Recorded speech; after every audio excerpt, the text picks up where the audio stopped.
Yes, I'm Suzanne Ramczyk, and this project of adapting Treasure Island is something that came to me a number of years ago when I visited the National Museum of American Illustration in Newport, Rhode Island. And I got to see there was an N.C. Wyeth show there, and so it was featuring his illustrations of Treasure Island, which are just so vibrant, so gorgeously rendered that I couldn't help but be infected by that kind of energy that was just emanated from those paintings. So I was there, and I was talking to my husband, and I said, gee, I've always enjoyed this story. Maybe someday I will adapt it. And okay, so we get to the short of the long of this, then let's go back just a few years after I had retired here.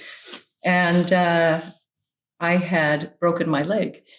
And I was going to be down for quite a while, broken my leg very badly. And I needed a writing project. So I was talking with somebody I worked with before, and he said, well, what would you like to write? And would you like to adapt something? And I said, I've always wanted to adapt Treasure Island. And since I had to be on my back for a number of months and in a wheelchair a number of months, I adapted it. So for me, the excitement for me of the piece is not just the excitement that it's a swashbuckler, or often called just a young boy's coming of age. It's a Victorian tale, and we would not want to consider this a coming of age story these days, because it involves basically the similar thing to child military, child soldiers who have to kill people. So it's really about a child who is thrust into the adult male world. And so for me, it has a lot of different themes that can resonate with today's audiences. Thrusting children into adult worlds too soon, a child who loses his father and who's looking for a father figure, the trauma that the child does suffer. And so that's the bent that I have taken. I hope without losing, and I believe without losing that sense of excitement and the glamour and romance of when it's set, 18th century piracy. And the swashbuckling is there. So, but I should note that most people think that the play is really all about swashbuckling pirates. It's really not. There is only one long segment on that, and that's when the pirates go to battle with the good guys. But most movie adaptations in particular play that up. So we will, when we do the full production, we will certainly do a lot more stage combat and sword play. But right now we're focused on the text. We're focusing on getting the text, or I am, as the adapter and director, getting the language on its feet and seeing if the themes hold up. So I'm excited about that. I think I believe strongly we will be audience ready to expose audiences to what this version, among many, is about. Well, first, yes, I have adapted, maybe 8 to 10 other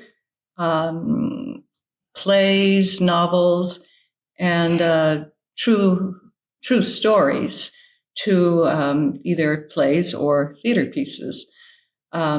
It's something that I truly love, having worked as a dramaturg before, which is somebody who tears a play apart or helps develop a new play. And I've also developed a number of new plays. So the writing aspect is something that I really love. But the process is a very dramaturgical one for me when it's an adaptation, as opposed to an original play, which comes to many writers in many different ways, something from your own background, or just you hear a story and you want to enlarge it. You want to make it into something that it isn't. But For something like this, using a novel, I think it's really imperative to understand what the novelist was getting at, in this case, what his whole endeavor was about, what his goals were in writing the piece. So I start there and do a lot of background historical research on both the writer and also the era, and then research into the era in which it's set. So he has set it into, Robert Louis Stevenson has set it almost a century earlier, in the time when the high seas were raging with pirates, supposedly. So that's the first step. And then when I go into the novel itself, I look for the key themes in the novel, what in its day it was thematically saying. And then with that, I look at it from a more contemporary view and or contemporary lens, and try to determine what themes are applicable today or themes that the audiences can latch onto. And then going into the novel, I look at where are the moments where those themes are most clearly reflected. So that's one part of it. And the other part then comes from where in the novel is what we might call classical play structure, or the climactic play structure. So where is the climax of the piece? What's leading to the climax? What's the denouement? What happens after the climax, that is, what builds up to the climax? Where are those key pieces of a play? And then it's just developing. So that's like the skeleton of the play. And then you want to put the meat on the skeleton, which are the individual moments or individual sub-scenes that support, in essence, the through line of the action. So it's a long process. This one has been 2.5 years for me. I take my work when I write something new and I send it out to dramaturgs, friends who are also dramaturgs, and they'll sometimes give me copious notes. In this case, one of them did. So then I do rewrites that are based on these, not that I take every single thing they say to heart, but a lot or most of what they give me, I try to work into my writing. And we are on the next phase then, because the next phase then is take what you think you have at that moment as a substantial play and have a reading or a staged reading. And then there will be changes after that. It is a little different than when I direct somebody else's work, be it a classic or a new play. So my typical process is, as most people do, reading a play many times, then tearing the play apart dramaturgically. What are the pieces?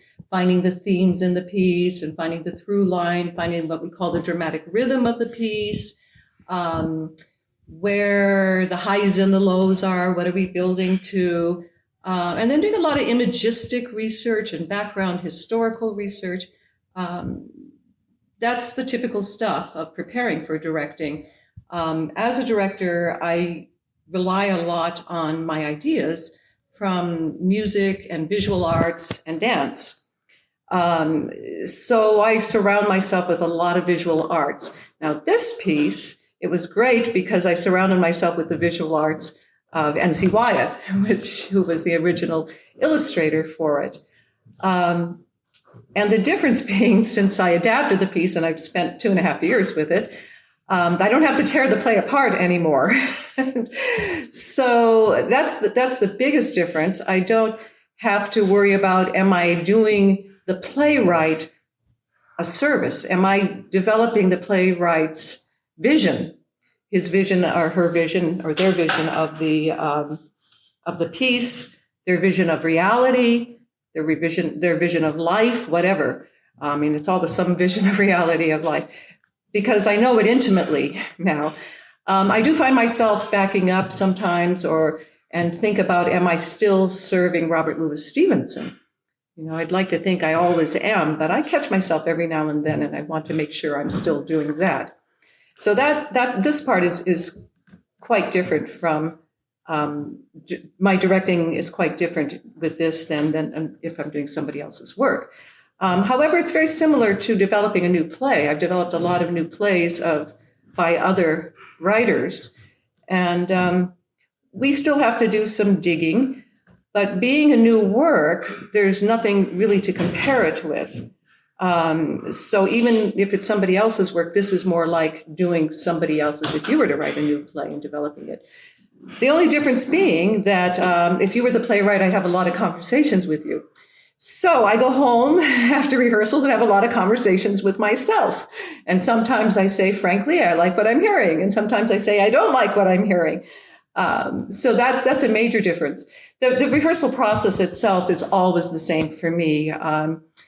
I'm very classically trained with respect to what is the role of the director, what is the work of the director. So I divide the scripts into units or beats, which are smaller than scenes, figure out what the action of each one is, and coach and work with the actors in rehearsal. And I love staging. So staging, coming from my background in choreography and my love for visual arts, is really in the directing process my passion. I like to be on my feet. I like to compose on my feet. I love choreographing and fight choreography. So the staging part is the most exciting piece to me in this puzzle. So in writing the piece, knowing that I'm going to, well, not knowing, hoping I was going to direct it, because actually at first, my intent was not to direct it initially. I was going to get a reading down in the Boston area and then hoping somebody would pick it up. But hoping to direct it myself, it's almost as if I'm writing a production as well as writing a play. And I've written, as I said, several other pieces. And when I've had readings before of my pieces down in the Boston and Providence area, I've often been told that it sounds like I'm writing a production. But as a stage director, how can you not do that? So yes, as I'm writing, I always had in my mind how that would look on stage and what we would do on stage. First, I did not write a lot of stage directions. Mostly because as a trained actor, you're always taught, we used to be taught to scratch all those out and never look at them. And I don't, as a director, like a lot of stage directions. But when I sent it to my two dramaturgical friends, they both said, we don't have enough stage direction here to really envision what it is that you want here. The real difficult part of adapting a novel like one of Robert Louis Stevenson's is it's mostly narration and some dialogue. So you're turning narration into dialogue, which is a real challenge, because in this case, we also have to think historically, and we have to think of how the pirates would speak, how the good people and the educated people would speak. That's not so much a problem. We have a lot of examples of that. But the pirates, and not becoming too yo-ho-ho corny with it, that's kind of tricky. This is a staged reading, which means a lot of different things to a lot of different people. So a regular reading of a new play, people just sit on stage, usually in stools, and we might have music stands and black folders, and it's like a classical music concert or a recital. And you read sitting at music stands, and you try to interact with people, your fellow actors. In a staged reading, it means that there are people moving around, and they have actual blocking. They have been worked with by a director to move throughout the stage, and some limited scenery or suggestion of scenery. So in this case, to me, we're halfway there, or a little less than half from a full production. So we are fortunate in that there was a set already on this stage, and we have maintained large portions of it that give us different levels. It will not be what we would be using in a full production, but it's here. So already it's more interesting than people just walking around the stage and walking up to each other and having these conversations. So we will have pirates up on some levels and people sitting around the stage, the actors sitting all around the stage and jumping into scenes when they need to jump into scenes. They will have plenty of blocking, which is the movement through the stage or the scenery, to interact with each other, but then they'll always go back to their places on stage. We will have suggestions of costumes and suggestions of props, meaning they won't be fully costumed in the historical look. We won't have all the props. We certainly will not have all the stage combat. And people will be holding scripts. But the actor, if you and I are acting, the actors are still engaging as much as they would in any production with each other, but certainly more than if we were just sitting on stools in a half circle and sometimes can't even see the person we're interacting with. So for me, a stage reading is giving the actors enough so that they can engage with each other and work with each other in the way actors always do on stage. So you will see suggestions of things, we have some very, very limited, it's fun, sword play, but not with swords. We have a novel way of doing that. I hope the energy will be similar to a full production. And yeah, I think and we will have furniture that is just painted. We call these cubes, but they're more rectangular. Painted stage pieces. We have some antique trunks on stage, and a sail in the background, and a nice ladder to climb that's mounted to the stage from the previous production, and some rope hanging. So things that are suggestive of what we hope to achieve in a fully staged production. So limited, but the acting is not limited.